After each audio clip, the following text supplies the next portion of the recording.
लाडक्या बहिणींसाठी आता महत्वाची अपडेट आहे, मोठी अपडेट आहे. कारण की भरपूर लाडक्या बहिणींना जी आतुरता होती, की लाडकी बहिणींसाठी के-वाय-सी मुदतवाढ भेटणार, नाही भेटणार, कधी भेटणार आणि ज्या लाडक्या बहिणींचे हप्ते थांबलेले आहेत, तर त्या लाडक्या बहिणींसाठी त्यांचे हप्ते येणार का नाही येणार? तर त्या बाबतीत आता जर बघितले तर शासनाकडून निर्णय मी तुम्हाला सांगितलं होतं, की निर्णय येणार आहे आणि निर्णय आता ते सध्याला आता आलेला आहे. बट त्यावरती सुद्धा खूप चर्चा चालू झालेली आहे. कारण की ते निर्णयच असा घेतलेला आहे त्यांनी.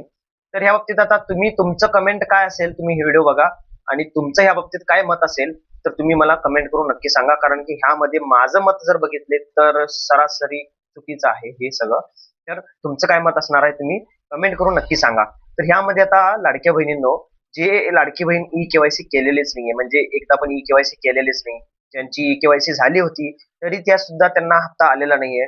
तर त्यासाठी जर बघितले तर सरकारकडून जर बघितले तर आता शासनाकडून आता निर्णय जे घेतलेले आहेत त्यांनी आणि आता हे मंत्री बैठकामध्ये त्यांनी काय सांगितलेले आहेत तर ते आता मी तुम्हाला व्हिडिओ दाखवतो. हे तुम्ही व्हिडिओ बघा, न्यूज काय आहे आणि तुम्ही त्यावरती तुम्ही तुमचं मत काय असणार आहे तुम्ही नक्की कमेंट करून सांगा. म्हणजे तुम्हाला सगळं कळेल इकडं. योजनेत 80 लाख महिला अपात्र ठरल्या। पडताळणीनंतर 80 लाख महिलांची नावं योजनेतून वगळण्यात आली। लाभार्थ्यांची संख्या 2,46,00,000 आता 1,66,00,000 पोहोचली। ई केवायसीची मुदत वाढवण्याबाबत सरकारचा कोणताही प्रस्ताव नाही।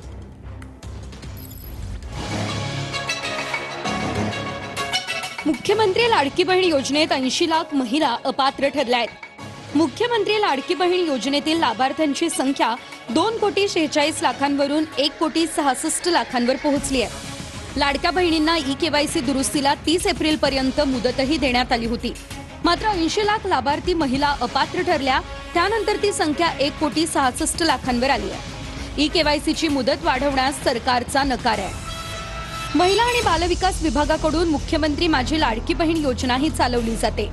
रोहिणी खडसे आणि सुषमा अंधारे यांनी मंत्री आदिती तटकरेंवर जोरदार हल्लाबोल केलाय।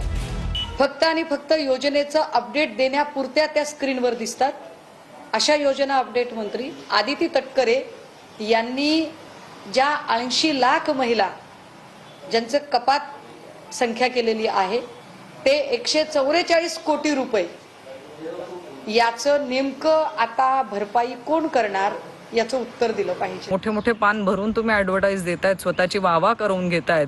एवढ्या सगळ्या गोष्टींसाठी सरकारकडे पैसा आहे आणि मग माझ्या लाडक्या बहिणींना जो 1,500 रुपयाचा महिना मिळतोय हाच त्यांच्या डोळ्यात का खुपतो आहे?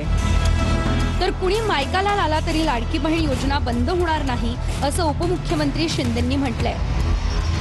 लाडकी बहीण योजना सुरू केली तेव्हा अनेकांनी विरोध केला, पण मी आपल्याला सांगतो या व्यासपीठावरून कोणी माईकाला आला तरी लाडकी बहीण योजना कधीही बंद होणार नाही। सरकारने लाडक्या बहिणींना आता वाऱ्यावर सोडून दिले। काँग्रेसचे नेते विजय वडेट्टीवार यांचा सरकारवर हा निशाणा। 80 लाख बहिणींचा शाप महायुती सरकारला लागणार असं वडेट्टीवारांनी वक्तव्य केले। लाडकी बहीण तुझा काय आमचा संबंध? बहीण तिकडे, भाऊ इकडे। भाऊ खुर्चीवर बसून मस्त मजा मारतोय, दाबून माल खातोय, महाराष्ट्र लुटतोय। लाडक्या बहिणीला हव्यावर सोडून दिलाय। जा तू मर का वाच। 80 लाख महिला कमी केल्या तर त्यांचा तडतडाट, त्यांचा शाप या महायुतीच्या सरकारला लागेल।